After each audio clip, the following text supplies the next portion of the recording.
اینا واقعی هن. اینا 5 تا جای عجیبه که علم هنوز نتونسته توضیح بده. آخری دیوونت میکنه.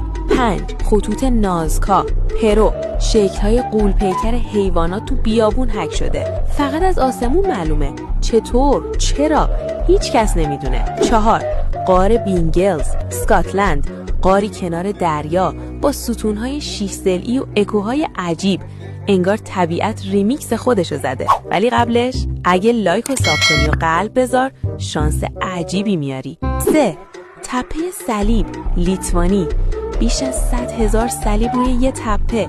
هیچ کس نمیدونه کی اینجوری کرده و هنوزم بزرگتر میشه. 2 دیویلز کتل، آمریکا. نصف آبشار میره توی یه حفره و ناپدید میشه. دانشمندا فرستادن چیزی بیاد پایین ولی هیچی بر نگشت. 1 صخره النازله، عربستان. یه صخره غول پیکر که کامل نصف شده بدون ابزار. کاملا غیر واقعی.